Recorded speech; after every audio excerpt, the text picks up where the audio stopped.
মিজান তার ভেতরে একজন, এরকম মাত্র 100 জনের 15 জন। জানুয়ারি মাসে 5 মাসের ব্যবধানে দেশে মানুষ 100 জনের 58 জন মানুষ চাচ্ছে যে দেশে কোরআনের বিধান কায়েম হোক।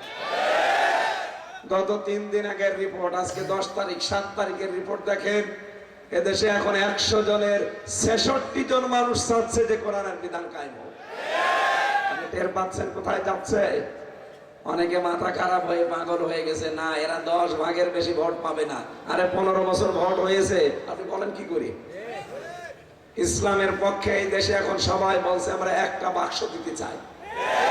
এই কথা বলছে না কেন? এই জন্য জামাত, চরমনাই, হেফাজত, খেলাফত সব 12টা দল এক হয়ে গেছে। এরা সামনে চাচ্ছে আমরা ইসলামের বাক্স দেব কয়টা?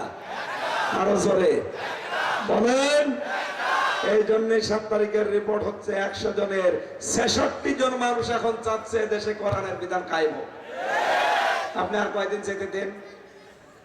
একটা বছরে যদি আপনি একটু সময় দেন, আর মানুষ যেভাবে চলছে যদি সত্যি এভাবে মন খোলা ভাবে চলতে পারে, আমার বিশ্বাস 100 জনের 100 জন মানুষ চাইবে দেশে কোরআনের বিধান কায়েম।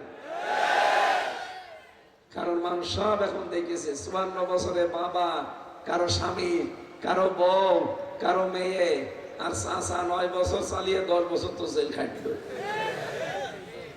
সবার এখন দেখা শেষ আল কোরআনের বাংলাদেশ। এই কথা বলেন, কথা বলেন। এটা এখন দেখতে বাকি আছে, আর এই জন্য আমরা মানুষ তৈরি করতে চাই। সুতরাং ইমানের পাশাপাশি আমাদের যোগ্যতা লাগবে না?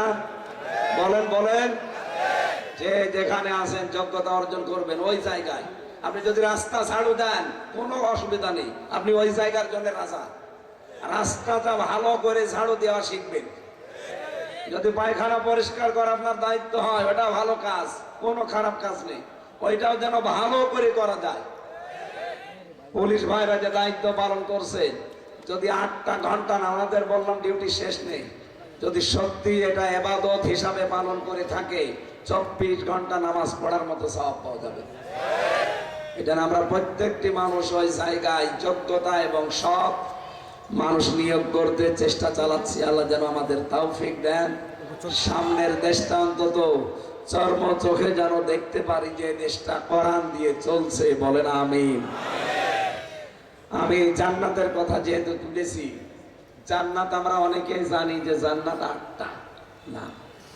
এই যে পুলিশ বসে আছে, উনি বাংলা শিক্ষিত মানুষ, ওনারা জিজ্ঞাসা করেন, এমনকি হুজুর, খেজুর হুজুর না, জিজ্ঞাসা করেন যে জান্নাত কয়টা, এরা বলবে 8টা।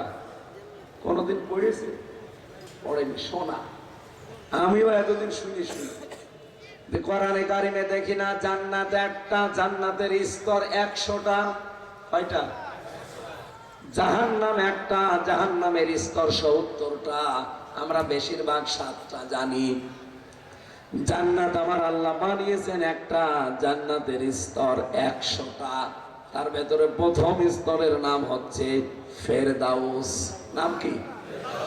নবীজি বলেন, কেউ যদি আল্লাহর কাছে জান্নাত কামনা করো, সব সময় বলবা আল্লাহ আমারে তুমি জান্নাতুল ফেরদাউস দিও। তার মানে এখানে গেলে আর মনের ভেতরে কোনো আকাঙ্ক্ষা বাকি থাকবে না। সুবহানাল্লাহ বলতে পারবেন? এখন এই ফেরদাউস জান্নাত সবার উপরে, এইটা পাবে কারা? এটার হকদার কারা? এই যে স্কুলে দেখতে পাচ্ছেন কতগুলো রুম আছে, প্রতি রুমের আলাদা আলাদা দরজা আছে না? কিন্তু স্কুল কয়টা? আল্লাহর জান্নাতও একটা, দরজা এরকম আছে 100-র উপরে। দুনিয়াতে যে যেই ধরনের কাজ করবে আল্লাহ পাক তাকে ওই দরজা দিয়ে জান্নাতে প্রবেশ করাবে। এর প্রথম দরজার নাম কি? ফেরদাউস। বলেন বলেন। এই ফেরদাউস জান্নাতে যেতে হলে 7টা গুণ মাস্ট বি অর্জন করাই লাগবে। তাহলে আপনাকে আল্লাহ জান্নাতুল ফেরদাউসের উত্তরাধিকারী বানিয়ে দেবেন, আর চিরকাল আপনি থাকতে পারবেন, কোনদিন আল্লাহ বের করে দেবে না, আর আপনার বের হতে মনও চাইবে না। বলেন সুবহানাল্লাহ। টিওনা সাহেব যেহেতু এসে আমার ইঙ্গিত দিয়েছে, এই জন্য আমি প্রথমে এই আয়াতটাই নিয়েছি। আমরা যদি সত্যি জান্নাতুল ফেরদাউসের অধিকারী হতে চাই, আমাদের 7টা গুণ এখন থেকে মাস্ট বি অর্জন করা লাগবে। قد أفلح المؤمنون الذين هم في صلاتهم خاشعون রব্বুল আলামিন বলেন এই পৃথিবীতে মুমিন যারা তারা সফল হয়ে গেছে, তারা সফল হবে না। আফলাহা এটা মাজি। সুতরাং এই দেশে আমরা যাদের ঈমান আছে তারা খুশি হয়ে বলেন আলহামদুলিল্লাহ। আমাদের আর কিছু না থাক, ঈমান আছে, এজন্য আল্লাহর ভাষা আমরা সফল হয়ে গেছি। কোন মুমিন গুলো সফল হয়ে গেছে জানো?